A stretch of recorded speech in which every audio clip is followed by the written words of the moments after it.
영계로부터의 메시지 제9장 진리의 이해를 방해하는 것, 종교적 편견에 대해서 공부하겠습니다. 교령회에서 실버버치가 청년 목사와 이야기하는 내용이 나옵니다. 목사가 질문합니다. 그리스도의 신앙을 어떻게 생각하는가? 주여 주여 하고 주를 말하는 것이 신앙은 아니다. 중요한 것은 주의 마음에 화협하는 행동이다. 그것이 전부이다. 입으로 하는 말이나 마음에 믿는 것이 아니다. 머리로 생각하는 것도 아니다. 실제의 행위이다. 무엇 하나 신앙이라는 것을 지니고 있지 않더라도 실망한 사람에게 희망을 주고 배고픈 사람에게 빵을 주고 암흑세계에 있는 사람의 마음에 빛을 주는 행위를 하면 그 사람이야말로 신의 마음에 협력한 사람이다. 이 내용은 앞에서도 여러 번 강조되었던 내용이고요. 성서에서 예수님의 말씀하고도 같은 거죠. 나에게 주여 주여 하는 자마다 천국에 갈 것이 아니고 오직 하느님 아버지의 뜻대로 행하는 자가 천국에 갈 것이라고 했잖아요. 그 내용을 실버버치가 풀어서 설명해 준 것입니다. 예수는 신의 분량이 아닌가 물었습니다.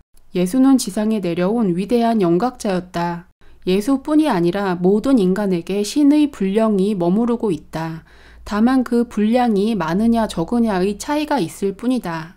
그러자 목사가 성서에서 나와 아버지는 하나이다. 나를 본 자는 아버지를 본 것이다 라고 했는데 그리스도가 곧 신이라는 것을 말한 것이 아닌가? 실버버치가 한 번 더 성서를 읽어보시오. 아버지는 나보다 위대하다라고 말하고 있지 않는가?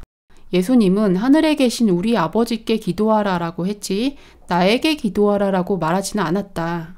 예수도 한 인간이었다. 다만 보통 인간보다 신의 마음을 보다 많이 체현한 사람이었다고 생각하는 것이 중요하다. 기독교에서는 예수를 신처럼 떠받들고 하느님의 유일한 아들이다 이렇게 말하는데 여기서 실버버치와 고급령들의 의견은 그렇지 않습니다. 예수님이 뛰어난 영각자였고 사람들에게 영적으로 가야 할 길을 보여준 것인데 예수 자체를 신격화하는 것은 우상숭배에 가깝다는 내용입니다. 이 내용은 기독교 교리하고 맞지 않는 것이라서 불편한 분들도 계실 텐데요. 영성 분야에서는 이 책 말고도 다른 많은 책들이 그런 이야기를 하고 있습니다. 영계에 있는 예수님이 직접 채널링을 통해서 메시지를 주었다는 그런 책들도 있는데요. 그런 책에서도 예수님이 자신을 신격화하는 것이 옳지 않다. 교회의 그 교리가 옳지 않다는 이야기를 하고 있습니다.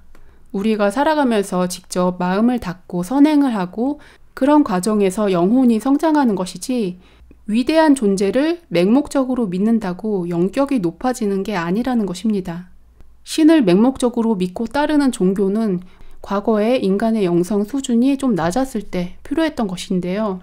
좀 더 수준이 높은 것은 자기 스스로 닦아나가고 하느님 아버지의 마음을 닮아가는 것이 진정으로 영격이 상승하는 것이라고 하겠습니다.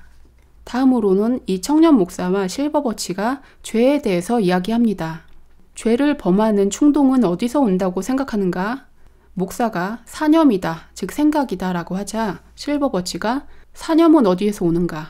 목사가 선한 사념은 신으로부터 온다.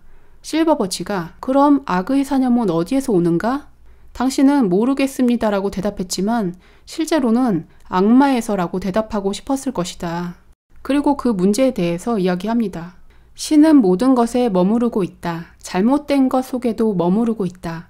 햇볕 속에도 태풍 속에도 아름다운 것 속에도 추한 것 속에도 머무르고 있다. 하늘에도 바다에도 번개에도 신은 머무르고 있는 것이다. 신이란 이것과 이것에만 존재합니다. 라는 식으로 일정한 범위에 한정되는 것은 아니다. 전 우주가 신의 창조물이고 구석구석까지 신의 영이 침투하고 있다. 어떤 것을 빼내어 이것은 신의 것이 아니다 라고 말할 수 없다. 햇볕은 신의 혜택이고 태풍은 악마의 짓이다 라는 그런 말은 할 수 없다. 신은 모두에게 머무른다. 당신이라는 존재는 사념을 받고 주고 하는 한계의 기관이다. 어떤 사념은 받고 어떤 사념은 받지 않는가는 당신의 성격과 영격에 의해 달라진다. 다음으로는 기독교 교리에서 예수 천국 불신 지옥이다. 아무리 잘못이 많은 인간도 예수님을 한번 믿기만 하면 모든 것이 용서되고 천국에 간다. 그런 교리에 대해서 설명합니다. 방향무인한 인생, 남을 함부로 하는 삶을 보낸 인간이 죽음에 임해 한 번의 계심으로 한 번 마음을 고쳐먹어서 훌륭한 영이 된다고 생각하는가? 혼의 속까지 숨어들은 더러운 때가 그 정도의 일로 단번에 씻어낼 수 있다고 생각하는가? 무욕과 멸사, 욕망이 없이 사적인 마음을 제어한 봉사적 생활을 해온 인간과 이기적이고 마음의 수양을 등한히 해온 인간을 같은 반열에 세워놓고 논할 수 있다고 생각하는가? 잘못했습니다 한마디로 모든 것을 용서받을 수 있다고 한다면 과연 신은 공정하다고 말할 수 있겠는가? 자기가 씨앗을 뿌린 것을 자기가 거둔다는 법칙에서 피할 수 없다. 신의 법률을 속일 수는 없는 것이다. 목사가 이렇게 묻습니다. 그럼 악의 극치를 다한 인간이 지금 죽어간다면 나는 그 인간에게 어떻게 설교해주면 좋을까요? 실버버치가 이렇게 말하고 있더라고. 그 사람에게 전해주시오. 만약 그 사람이 참된 인간, 즉 조금이라도 신의 마음을 머무르게 하고 있다고 자신이 생각한다면 지금까지의 잘못을 바로잡겠다는 마음이 들 것이다. 그러나 자신이 범한 잘못을 피하고 싶다는 마음이 어딘가에 있다면 그 사람은 벌써 인간이 아니다. 그저 겁쟁이일 뿐이라고 그렇게 전해주시오. 그러나 죄를 고백한다는 것은 누구나 할 수 있는 일이 아니지 않느냐라고 묻자 실버버치가 그것은 옳은 방향으로 가는 첫걸음일 뿐이다. 고백한 것으로 죄가 없어지는 것은 아니다. 그 사람은 선한 일을 할 자유도 악한 일을 하는 자유도 있는 것인데 악한 일만을 범한 것이다. 자신이 택한 것이다.